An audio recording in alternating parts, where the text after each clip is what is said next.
ரஷ்யாவை சீண்டும் அமெரிக்கா இது மூன்றாம் உலக போருக்கான அபாயமா தொடக்கமா அப்படிங்கிற மாதிரி அங்கத்தொட்டு இங்கத்தொட்டு கடைசியில் ரஷ்யாவையே அட்டாக் பண்ண தொடங்கியிருக்காங்க அமெரிக்கா. இது எங்க போய் முடியும் தெரியல. இப்போ இது ஏற்கனவே பல நாடுகள் மேல கடுமையான பொருளாதார வரி, அதே போன்று பல நாடுகள் மீதான ஒரு போர் புரிகிற மாதிரியான ஒரு சூழல், எதிர்ப்பு தெரிவிக்கக்கூடிய வகையில கருத்துக்கள், இப்போ அப்படி இப்படின்னு போயிட்டு இப்போ கடைசியாக ரஷ்யாவை சீண்டக்கூடிய வகையில் அமெரிக்கா செய்திருக்கக்கூடிய செயல் அப்படிங்கிறது தான் இன்னைக்கு உலக அரசியல் ஒரு பதற்றத்தை ஏற்படுத்தி இருக்கின்றது. அமெரிக்க அதிபரான டொனால்ட் ட்ரம்ப் எப்பவுமே எதையாவது ஒன்று செய்வார். அதை செய்யக்கூடிய செயல்கள் எல்லாமே ஒரு உலகம் முழுக்க அது கவனத்தை ஈர்க்கக்கூடிய ஒன்றாக மாறி இருக்கு. அந்த அளவுக்கு நல்லது பண்றாரான்னு கிடையாது, ஏதோ ஒன்று சர்ச்சைக்குரிய வகையில் ஒன்று பண்ணிட்டு இருக்காருன்னு நம்ம பார்த்துக்கிட்டு இருக்கோம். ஏற்கனவே அமெரிக்க அதிபர் ட்ரம்ப் என்ன பண்ணியிருக்காரு, பல உலக நாடுகள் குறித்து சர்ச்சை கருத்துக்களை சொல்லிட்டு வந்துட்டு இருக்காரு.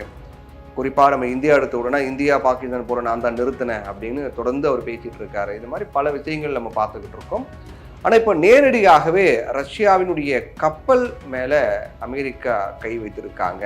இது உலக அளவில் ஒரு பெரிய பதற்றத்தை உருவாக்கி இருக்கிறது அப்படின்னு சொன்னால் அது மாற்றுக்கிறது கிடையாது.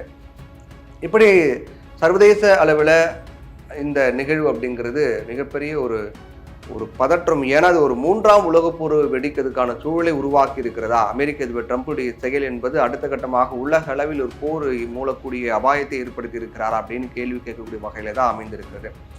கடந்த சில ஆண்டுகளாக நம்ம பார்த்துக்கிட்டு இருக்கோம், உலகில் இருக்கக்கூடிய தொடர்ச்சியாக பல முக்கியமான நாடுகள் போர்கள் நடந்து வருது பார்த்துக்கிட்டு இருக்கோம். இந்தியா எடுத்துக்கிட்டா ஏற்கனவே சொன்ன மாதிரி இந்தியா பாகிஸ்தான், அதே போல் ரஷ்யா உக்ரைன் இஸ்ரேல் அப்படின்னு தொடர்ந்து பல நாடுகள் போர் புரிந்து வந்துட்டு பார்த்துருக்கோம். இஸ்ரேல் ஹமாஸ் அப்படின்னு சொல்லிட்டு இருந்தாலும் இது வரைக்கும் அது எல்லாமே ஒரு உலக போராக மாறலை. ஏன்னா நம்ம உலக போராக எப்படி மாறினா, ஒரு நாட்டின் மீது இன்னொரு நாடு அட்டாக் பண்ணுறாங்க அப்படின்னா அந்த ரெண்டு நாடுகளுக்கும் ஆதரவு நாடுகள் இருப்பாங்களே, அவங்க எல்லாம் ஒன்று சேருவாங்க. இதுதான் உலக போராக மாறும். ஆனால் இது வரைக்கும் அந்த மாதிரி ஒரு பெரிய அளவில் மாறலை அப்படிங்கிறது ஒரு வரவேற்கக்கூடிய ஒன்றாக தான் இருக்குது. போரே நடக்கக்கூடாது, போர் நடந்தாலும் கூட ரெண்டு நாடுகளுக்கு சப்போர்ட் பண்ணி எந்த நாடும் சேர்ந்து அட்டாக் பண்ணுற மாதிரி அது உலக போராக மாறக்கூடிய அளவுக்கு இது வரைக்கும் ஆகலை அப்படிங்கிறது வரவேற்கக்கூடிய ஒன்று தான். ஆனால் கடந்த 2-3 நாட்களாக பார்க்கும்போது உலக அளவில் ஒரு மிகப்பெரிய போருக்கான ஆயத்தம் தொடக்கம் ஏற்பட்டிருக்குது அப்படிங்கிற கேள்வி எழுந்திருக்கு. ஏன்னா நோர்த்கடல்ல கடந்த 2 வாரங்களுக்கும் மேலாகவே ரஷ்யாவை சேர்ந்த மரினெரா அப்படிங்கிற ஒரு எண்ணெய் கப்பலை அமெரிக்கா துரத்தி வந்தாங்க. அமெரிக்கா தொடர்ந்து ஒரு 2-3 நாட்களாக பார்த்தோம் அப்படின்னா அது 2 வாரங்களுக்கு மேலாக அந்த கப்பலை எண்ணெய் கப்பலை, ரஷ்யாவை சேர்ந்த எண்ணெய் கப்பலை அமெரிக்கா சேர்ந்த போர் கப்பல்லாம் துரத்திட்டு வந்தாங்க. அந்த கப்பலை அமெரிக்க படைகள் பறிமுதலும் பண்ணியிருக்காங்க. இப்போ ரஷ்யா தன்னுடைய கடற்படை படைகளை அனுப்பி அந்த கப்பலை பாதுகாக்க நிறைய முயற்சிகள் மேற்கொண்டாங்க. அமெரிக்காவுடைய கப்பல்களை விரட்டி அடித்து அவங்க நாட்டு கப்பலை பாதுகாப்பதற்காக ரஷ்யா பல முயற்சிகளை மேற்கொண்டாங்க. இருந்தாலும் கூட ரஷ்யாவின் கப்பலை ரஷ்யாவின் படைகளால் காப்பாற்ற முடியவில்லை. அமெரிக்கா அதை பறிமுதல் பண்ணிட்டாங்க. அப்போ இதுதான் அமெரிக்க படைகள் இந்த கப்பலை பறிமுதல் பண்ணி அதை அரெஸ்ட் பண்ணியிருக்காங்க, கைது பண்ணியிருக்காங்க அப்படிங்கிற மாதிரி, அது அவங்க பறிமுதல் பண்ணிட்டாங்க அப்படிங்கிற மாதிரி அவங்க கஸ்டடிக்குள்ளே கொண்டு வந்துட்டாங்கிறது தான் இன்னைக்கு பார்க்க வேண்டிய மிக முக்கியமான செய்தியாக இருக்கு.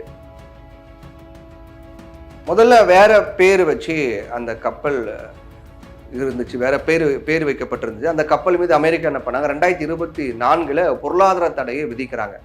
பொருளாதார தடையை அந்த கப்பல் மேலே விதிக்கப்பட்ட பிறகு என்ன பண்ணுறாங்க, ரஷ்யா என்ன பண்ணுறாங்க, அந்த கப்பலுடைய பெயரை மாற்றுறாங்க. மரினெரா அப்படிங்கிற பெயர் மாற்றி தான் ரஷ்யா தொடர்ந்து அதை இயக்கிட்டு வந்தாங்க. அப்போது அந்த கப்பல் ஈரான்ல இருந்து வெனிசுலாவுக்கு போயிட்டு இருக்கு. அப்போ ஈரான்ல இருந்து வெனிசுலாவுக்கு போயிட்டு இருக்கும்போது வெனிசுலா கடற்பரப்பில் அமெரிக்க படைகள் இருக்கக்கூடிய தகவல் வந்ததை அடுத்து மரினெரா கப்பல் என்ன பண்ணுறாங்க, அந்த தன்னுடைய வழியை மாற்றுறது, அந்த கப்பல் அதனுடைய வழியை ரூட்டை மாற்றுறாங்க. அமெரிக்கா இருக்கா அப்படின்னு சொன்னோடனே தன் ரூட்டை மாற்றி அட்லாண்டிக் பெருங்கடலுக்கு திரும்பி போயிட்டு இருக்கு. அப்போ அதிரடியாக அதை கண்டுபிடிச்ச அமெரிக்கா என்ன பண்ணுறாங்க, உடனடியாக அங்கே பாய்ந்து போய் இந்த கப்பலை கைப்பற்றாங்க. இதுவே இப்போ மிகப்பெரிய ஒரு சர்ச்சையாக மாறி இருக்கிறது. அமெரிக்காவுடைய இந்த நடவடிக்கைக்கு ரஷ்யா கடுமையான கண்டனம். ரஷ்யாவிலேருந்து அவங்களுடைய படைகளை அனுப்பியும் கூட அந்த கப்பலை காப்பாற்ற முடியல அப்படின்னும் போது ரஷ்யாவுக்கு ஏமாற்றம், அதிருப்தி, கடுமையான கண்டனம் தெரிவித்திருக்காங்க. 1982 ஐநா கடல் சட்டம் மாநாட்டின்படி மற்ற நாடுகளுடைய அதிகார வரம்புகளில் முறையாக பதிவு செய்யப்பட்ட கப்பல்களுக்கு எதிராக பலத்தை பயன்படுத்த எந்த நாட்டிற்கும் உரிமை கிடையாது. இது எதுனா 1982 ஐநா கடல் சட்டம். அந்த கடல் சட்டத்தின் மாநாட்டின்படி தான் இந்த சட்டம் இருக்கு. அது என்னன்னா, மற்ற நாடுகளுடைய அதிகார வரம்புகளில் முறையாக பதிவு செய்யப்பட்ட கப்பல்களுக்கு எதிராக பலத்தை பயன்படுத்த எந்த நாட்டுக்கும் உரிமை கிடையாது அப்படிங்கிறத சுட்டிக்காட்டி ரஷ்யாவுடைய கண்டனத்தை பதிவு பண்ணியிருக்காங்க. இருந்தாலும் இந்த மாநாட்டினுடைய நிறைவேற்றப்பட்ட தீர்மானங்களை இதுவரை அமெரிக்கா அங்கீகரிக்கல அப்படிங்கிறது குறிப்பிடத்தக்கது. மாநாட்டை நீங்கள் என்ன பண்ணிட்டு போங்க, நாங்கள் அதை ஏற்றுக்கிட்டோமா அப்படிங்கிறது தான் எங்கள் கேள்வியின் போது அதை நாங்கள் ஏற்றுக்கல, அப்போ நாங்கள் அதை ஃபாலோ பண்ணோம் அப்படிங்கிற மாதிரி தான் அமெரிக்கா பண்ணியிருக்கிறத பார்க்குறோம். இது ஒரு பக்கம் இருக்க, உலகினுடைய பல நாடுகள் மீது இராணுவ நடவடிக்கை அப்படின்னு ட்ரம்ப் சர்ச்சைக்குரிய வகையில் பேசி வருவதும் ஒரு மிகப்பெரிய பதற்றத்தை ஏற்படுத்தியிருக்கு. ஒரு பக்கம் கிரீன்லாந்தை வாங்க போகிறேன் அப்படின்னு சொல்லிட்டு இருக்காரு. அமெரிக்க தேசிய பாதுகாப்புக்கு அது முக்கியம் அப்படின்னு ட்ரம்ப் சொல்லிட்டு இருக்காரு. கிரீன்லாந்தை டென்மார்க்கிட்ட இருந்து பணம் கொடுத்து வாங்கவோ அல்லது இராணுவ நடவடிக்கை எடுக்கவும் கூட அமெரிக்கா ஆலோசித்து வருது அப்படின்னு சொல்லி வெள்ளை மாளிகை வட்டாரங்கள்லாம் தெரிவிச்சிருக்கு. அதே போல ஈரான் மீதும் கூட அமெரிக்கா தாக்குதல் நடத்தலாம் அப்படின்னும் ஒரு கணிப்பு இருக்கு. ஈரான்ல அதனுடைய உச்ச தலைவர் கமேனிக்கு எதிராக போராட்டங்கள் நடக்கக்கூடிய நிலையில அதுல வன்முறை வெடித்திருக்கிறது. இப்ப ஈரான்ல அமைதியாக போராடுவோருக்கு எதிராக வன்முறையில் ஈடுபட்டா ஈரான் மீது தாக்குதலை நடத்தவும் ரெடியாக இருக்கும் அப்படின்னு அமெரிக்க அதிபர் ட்ரம்ப் சொல்லியிருக்காரு. இப்போ சமீபத்தில் தான் வெனிசுலா மீது அமெரிக்க படைகள்லாம் தாக்குதல் நடத்தி அந்த நாட்டினுடைய அதிபர் நிக்கோலஸ் மதுரோ மற்றும் அவருடைய மனைவியும் கைது பண்ணி நாடு கடத்தியிருக்காங்க.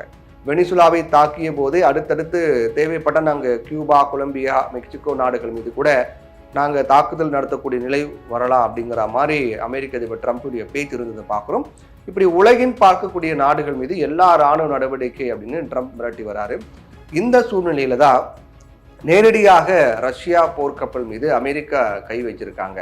இப்படி சர்வதேச அளவில் அவர் பதற்றத்தை அதிகரித்து வரக்கூடிய நிலையில் அது 3ஆம் உலகப் போராக வெடிக்கிறதுக்கான வாய்ப்பை ஏற்படுத்தி கொடுத்திருக்குது அப்படிங்கிற மாற்று கருத்து கிடையாது. ஏன்னா ரஷ்யாவும் கிட்டத்தட்ட அமெரிக்காவுக்கு இணையாக ஒரு மிகப்பெரிய இராணுவ பலம் கட்டமைப்பு கொண்ட ஒரு நாடு அப்படின்னும் போது ரஷ்யாவை கோபப்படுத்தினால், ரஷ்யா வெகுண்டு எழுந்தால், முழு பலத்தை ரஷ்யா பயன்படுத்தினால் நிச்சயமாக அது அமெரிக்காவுக்கு சேதத்தை ஏற்படுத்தும். அமெரிக்கா முழு பலத்தை பயன்படுத்தினால் ரஷ்யாவுக்கு சேதத்தை ஏற்படுத்தும். 2 நாடுகள் சப்போர்ட் பண்ணி மற்ற நாடுகளில் வந்தால் உலக போராக மாறதுக்கான வாய்ப்பு அதிகமாக இருக்கிறது. அப்படி ஆகக்கூடாது. ஆனால் அமெரிக்காவின் செயல்பாடுகள் அப்பப்போ அந்த மாதிரி பண்ணிட்டு இருக்கிறத நம்ம பார்க்குறோம். அது தவிர்க்கப்பட வேண்டும். உலக அமைதி என்பது நிலைநாட்டப்பட வேண்டும் அப்படிங்கிறது நம்ம எல்லாருடைய கோரிக்கையாக இருக்கிறது.